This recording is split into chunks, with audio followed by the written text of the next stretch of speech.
those of you that might be new here, my name's Holly, and my husband Philip and I started this church 34 years ago, and yay! And just had a few months off, and now I'm back, and I'm ready. Are you ready? Father, I thank you for today. I thank you for the promise of your word, which brings freedom and always lifts us and encourages us and challenges us. I thank you, God, in Jesus' name. Amen. I do like to go to museums, but I really like the Space Museum, the Science Museum, the Natural History Museum. I mean, I like art museums, but not really. I mean, I've been to some great ones. I've been to the Louvre and the Uffizi in Florence, but I'm not really a modern art fan.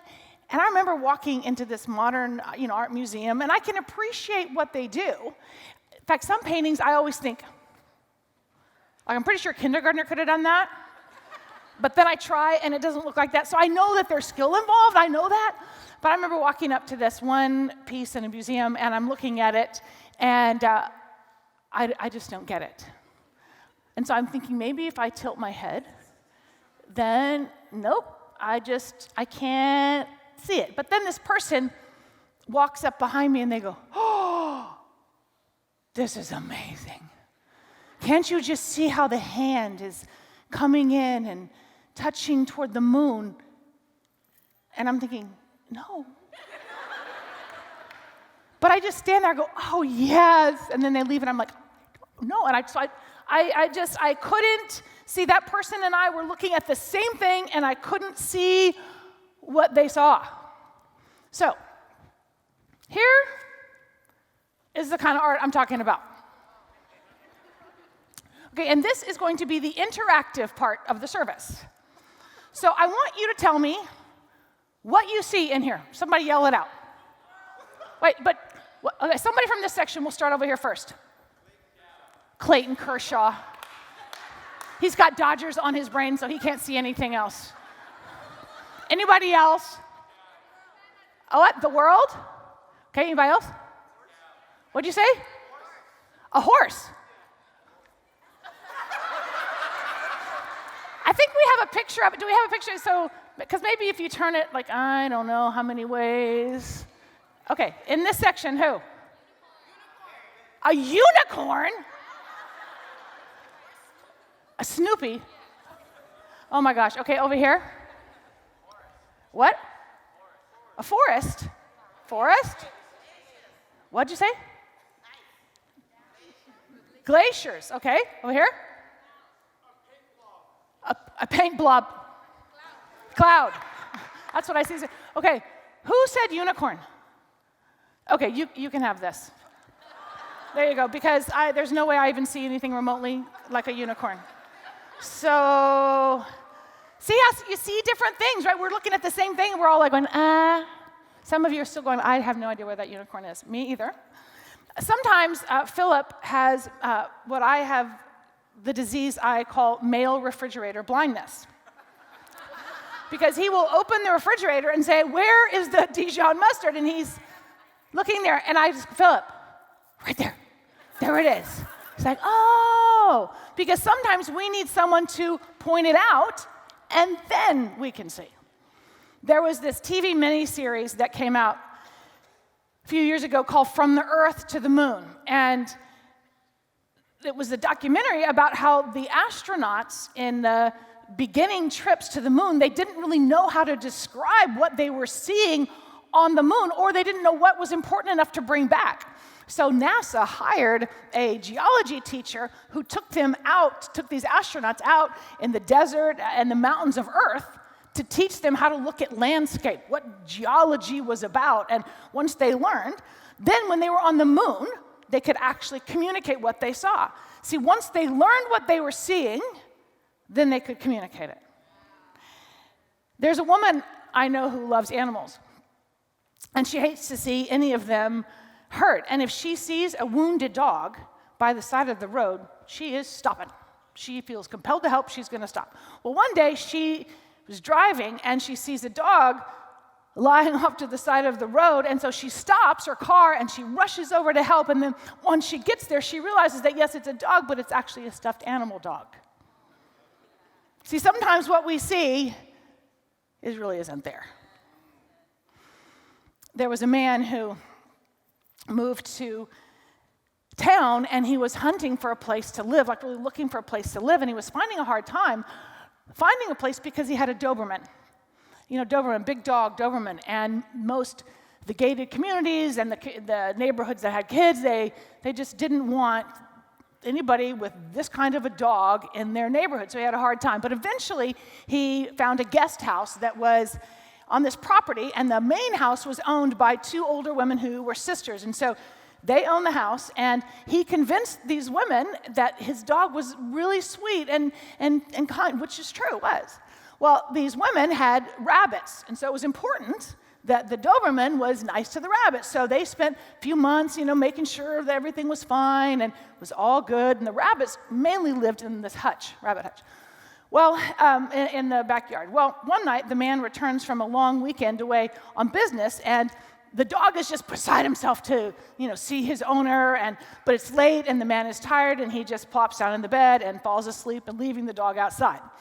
Well, in the middle of the night, the dog is woken up by some very strange sounds. The man is woken up by some very strange sounds, and so he goes out and he sees his dog like got something in his mouth on his porch, and so he looks out, and sure enough, the dog has got one of the rabbits in his mouth, and he's like doing this, and so the man gets the rabbit out of the dog's mouth, and it's dead, and it's covered in mud. It's brown, and then he panics, and this is where I think he loses his mind.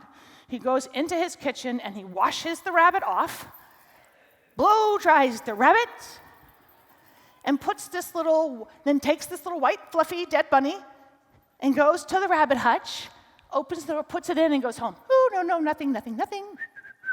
Well, the next morning, he gets up, and he hears some screeching out by the rabbit hutch. And so he goes out there, and the two sisters are standing there, and one of them is just going, just like the highest pitched screech, and the other one's like doing, crossing herself. And so he walks over, and he said, "Oh, did one of the bunnies die?" Like all innocent. And then one of the sisters looked at him and said, "Well, yes, but the bunny died 3 days ago, and we buried it in the backyard, and now it's back in the hutch." Because sometimes what we see really shouldn't be there. It's all about what you see. See, sometimes in church, if I'm not careful, I'll see empty seats rather than who's here. Jesus is at dinner with religious leaders, and this woman crashes into the party, and she pours expensive perfume on Jesus' head. Now, the religious leaders are mad because the perfume could have been sold and given to all sorts of worthy causes. But Jesus defends her, calling it a beautiful thing. He sees another dimension. He sees it as a deeply moving experience. See, they saw waste. Jesus saw the sacrifice. In the Gospel of Matthew, tells this story that one Sabbath, Jesus came to a man who had a crippled, deformed hand. Now, the Pharisees had already been complaining about Jesus' treatment of the Sabbath. But Jesus saw a man in pain, and he asked him to hold out his crippled hand. And when the man did, Jesus healed it. So the Pharisees saw what happened. They just saw a broken rule. Jesus saw a miracle. 13 years ago, I felt a lump. My doctor saw a tumor. The oncologist saw cancer. But God saw an opportunity to display his power. He saw all the women I could help along the journey. Psalm 119 says this, "Open my eyes so I can see what you show me of your miracle wonders." See, I think we really can choose how we see what we see. We can't always choose what we see, but we can choose how we see it. And so I want to encourage us in this message to open our eyes to a few things. The first thing we're going to open our eyes to is the possibility. The possibilities. It's one of the reasons I get so inspired by the space program, because it's pushing the edge of what's possible. You know, Elon Musk, who created Tesla, he now has privatized the space industry with his company, SpaceX, and they just had this amazing launch, which even if you're not interested, you should Google it, because what the possibilities now are awesome. The premise or the mission of their company, the ultimate goal is to enable people to live on other planets. Wow. So he just sees beyond what some people can see. Well, Numbers 13 tells the story of the children of Israel on the edge of the land that God had promised them. In verse 1, it says this, the Lord now said to Moses, "Send out men to explore the land of Canaan, the land I'm giving." See, it's giving. "Send one leader from each of the 12 ancestral tribes." So Moses did as the Lord commanded him. He sent out 12 men, all tribal leaders of Israel, from their camp in the wilderness of Paran. So the land was theirs. God said, "I'm giving you this land, so send some leaders out there to just check how amazing the land is." Well, they're on the edge of this land of promise. And so 12 spies were sent out. Leaders sent out. 10 came back and went, "Ooh, no way we can do this, because there's giants in that land, and the giants are really big. We don't see it. Nope. 2 of them came back, Joshua and Caleb, and said, "Yeah, Moses, we are well able to take this land. Yes, there are giants, but you should see the size of the fruit. This is amazing." Now, they weren't naive. They saw the challenges. They just saw God as bigger, and they knew God would keep his promise. You know, 10 of those spies couldn't see it, and you know, we don't even know their names.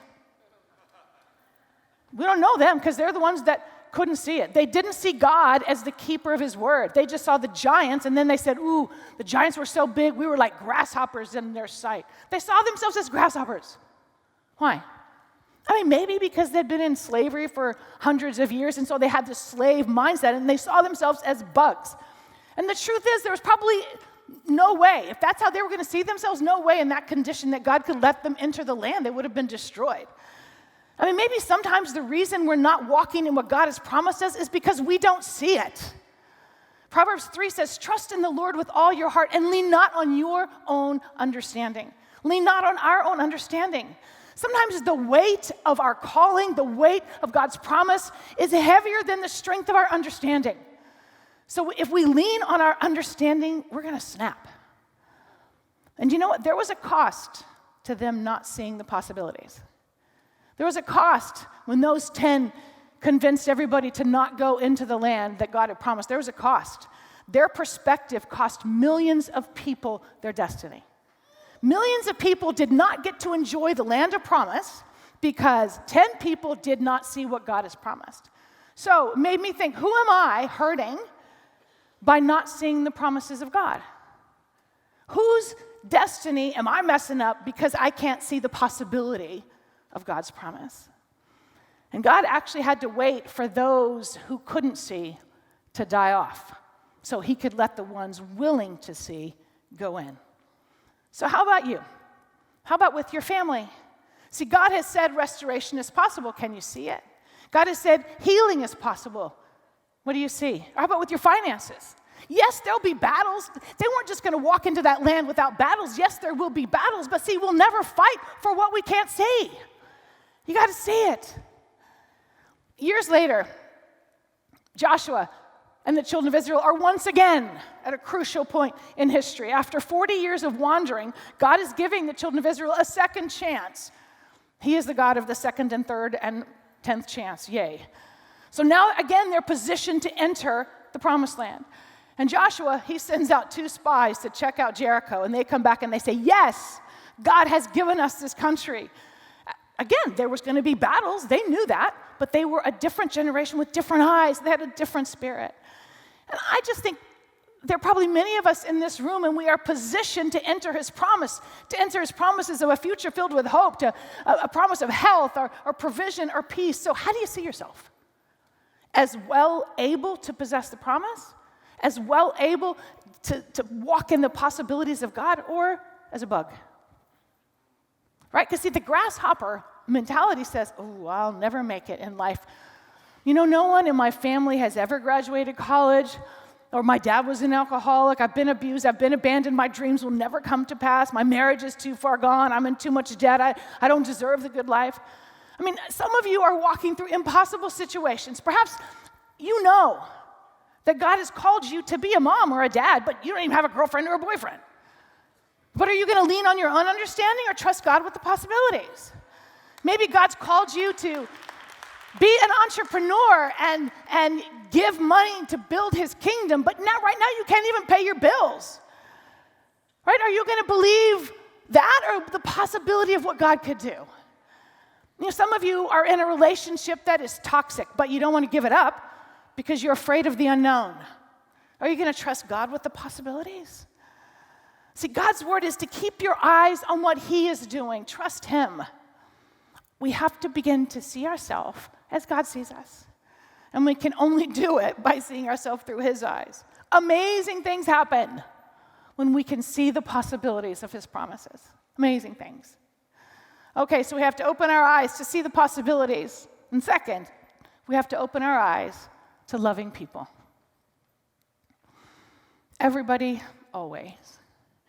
John 14, Jesus said this, "A loveless world is a sightless world."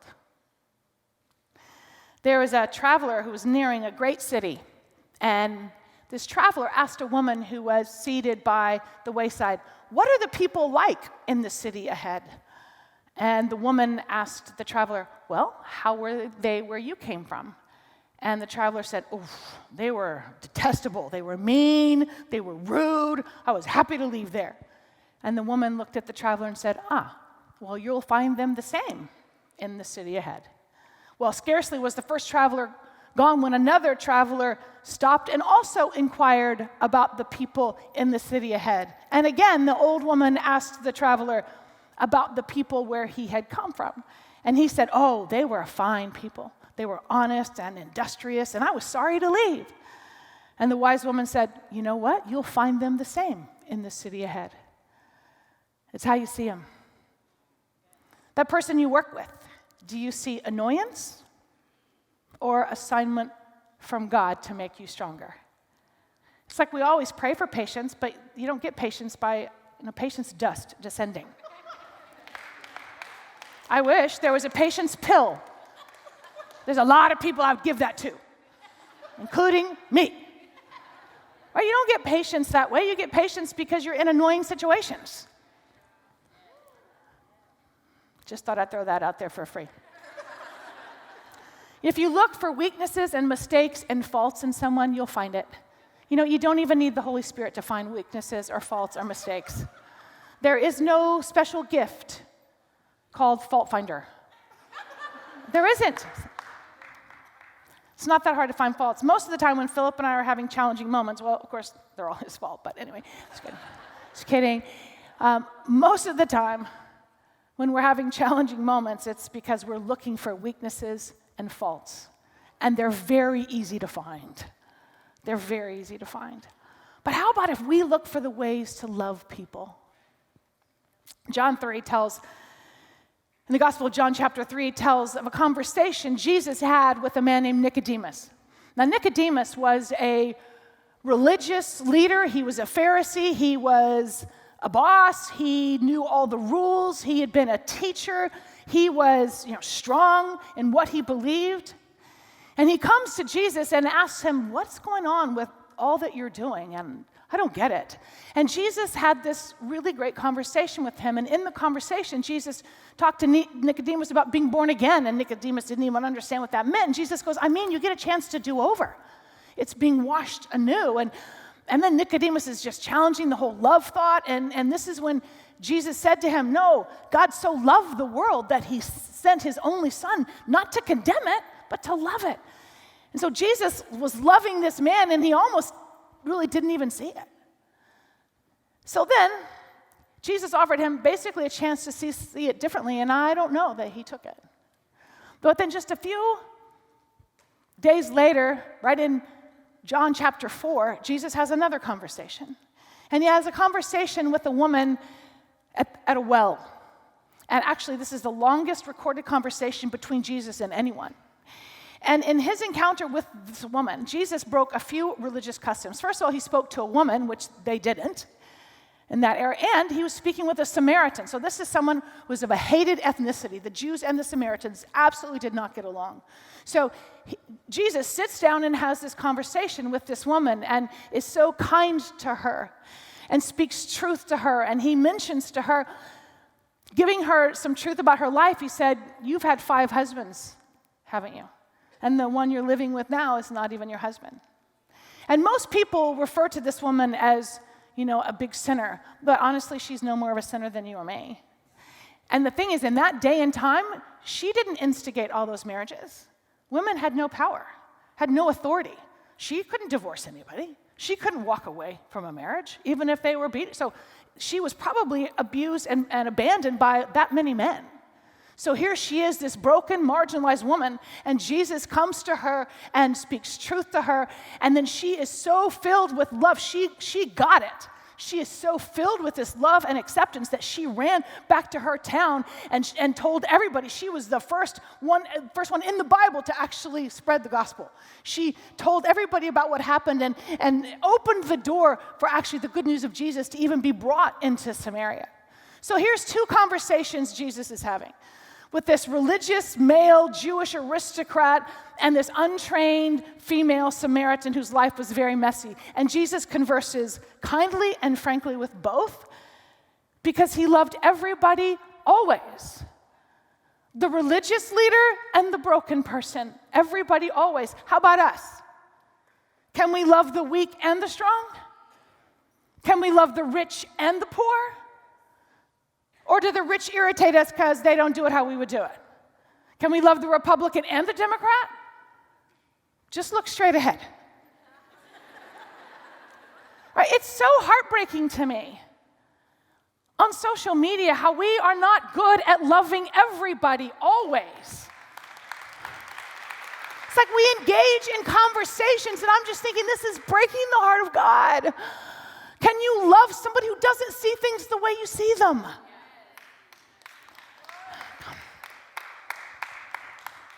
The one who shares your opinion and the one that doesn't. Can you love Dodger fans? And Dodger fans, can you love people who don't even know what baseball is?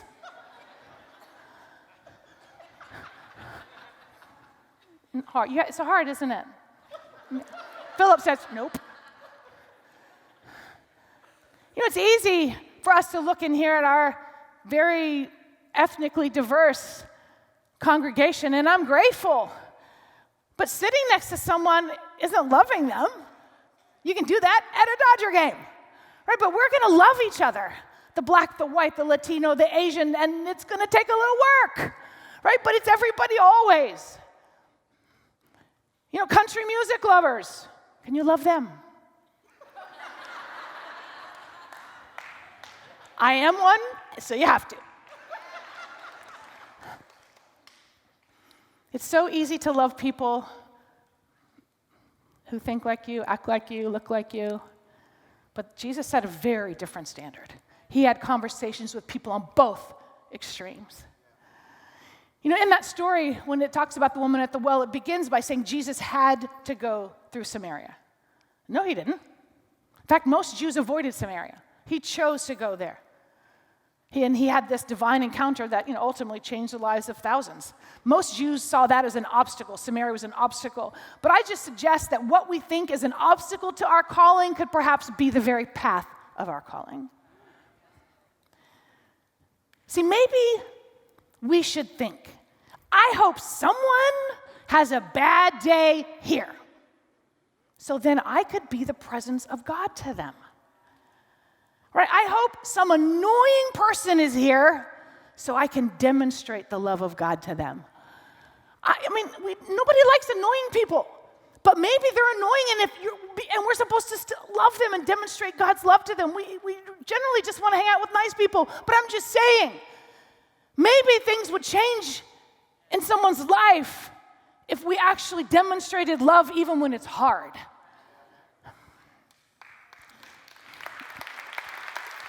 Okay, so where should we demonstrate love? Because love involves doing, not just saying I love you. I mean, that's good, but action.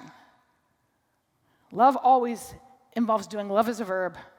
So wherever you are, do love there. See, Jesus demonstrated love wherever he was, with the religious leader Nicodemus and with that broken, marginalized Samaritan woman. Wherever you are, demonstrate love. You know, I grew up all over the world. My father worked for an oil company, and we lived a lot of places. And one of the places we lived was in Jakarta, Indonesia. We were there for a couple of years, basically while I was in junior high.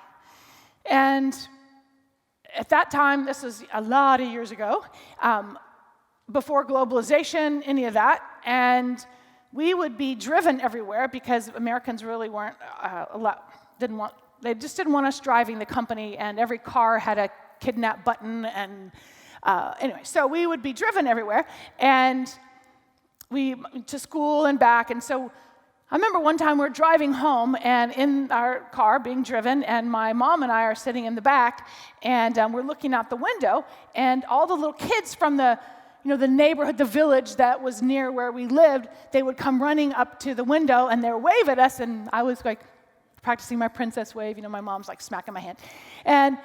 But my mom looks out the window and she notices that all of these kids have pink eye, like conjunctivitis. Their eyes are all matted and stuck together, so she notices that, and she goes, okay. So then we get home, and then she sends our driver back out to go get medicine at the hospital. So he comes back, and the next thing I know, we are in our little village, and we're dropping pink eye medicine in everybody's eyes. Everybody always. Where do you do love? Where you are. Right? Sometimes we think it's easy to love people around the world. Yeah, it's easy to love them around the world because they're not in your space. Right? But Jesus is saying, where you are, do love there. Do love there. Where you are, do love there. It's like that map in the mall.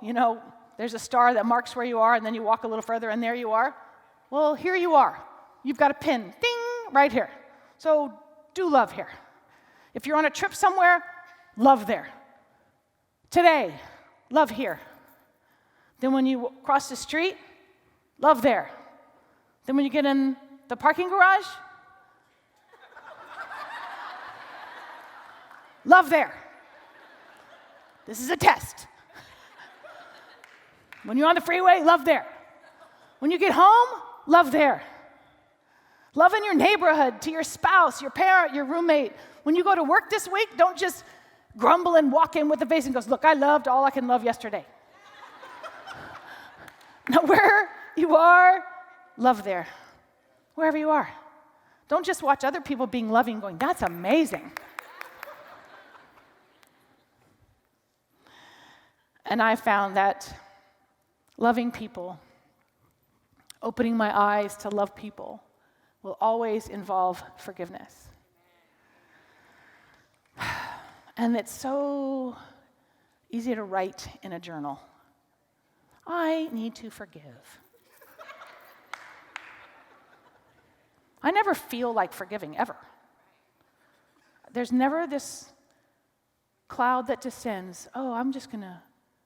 The forgive cloud descended. I forgive everybody. No. It's a decision every moment of every day. And the bigger the wound, the more often you have to forgive. There's a story in the Bible of two brothers, Jacob and Esau. And Jacob deceived Esau and basically took the rights of the firstborn from him. And those rights were significant.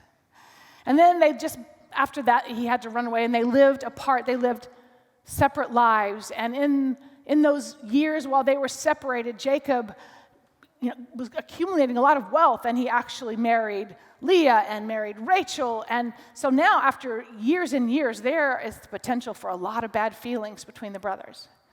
Something happened in Jacob, and he knew he had done his brother wrong, and he knew he was the deceiver, and he knew it was time to go home. So he packed up his large family, he packed up all of his wealth, and he headed home. And the Bible tells us that he sent a messenger ahead. And he said, tell my brother Esau, tell my master Esau, he's showing honor to his brother, tell him this. Tell him I'm coming home with lots of animals and servants, and I'm hoping for your approval. And then Jacob prepared a present. Lots of goats and rams and camels and cows and bulls and donkeys. When you're trying to get my forgiveness, I'm good with coffee and shoes. You don't have to have the camels or whatever. Just saying. And so then he had all of this wealth, and he split the herds and up into different sections, and he put space between it as if he was creating a parade to send to his brother, just a little at a time. It was all going, hoping his brother's heart would be softened by the procession of gifts. He was hoping that Esau would be glad to see him. And before he sees his brother in the nighttime, he has this wrestling match with God, and he gets up a changed man. And when he woke up, he saw his brother Esau and 400 men coming toward him. And he doesn't know why. And he stood up and he bowed before his brother 7 times, honoring him. He was a little bit nervous. But this is the part that gets me every time. He was so afraid of what his brother might do because he knew he had been wrong. And his brother, it's like his brother pushes past all of the gifts and all of the noise, lifts his brother up and hugs him and kisses him. And then Jacob, upon encountering such a forgiveness, said this in Genesis 33, "When I saw your face," talking about his brother, "it was the face of God smiling on me." And I just thought, isn't that the face we're supposed to have? But so many times we've been wounded and hurt by people, and we come at them with judgment and attack. And what this is painting the picture of is if we come with the face of God and go, "No, I forgive you," that's the face of God. Loving everybody always will require forgiveness, and forgiveness is costly. It cost Jesus the cross. If we're going to change a city, a neighborhood, a world, we're going to have to be good at loving people. You know, Jesus said that that the world would know we're his followers by how we love. Not by how many times we come to church, not by how many Bible verses we know, not by how right we are, but by how we love. Come on, Oasis Church. Let's be known as those who open our eyes, not just to see the possibilities of the promises of God, but open our eyes to loving everybody always. Always.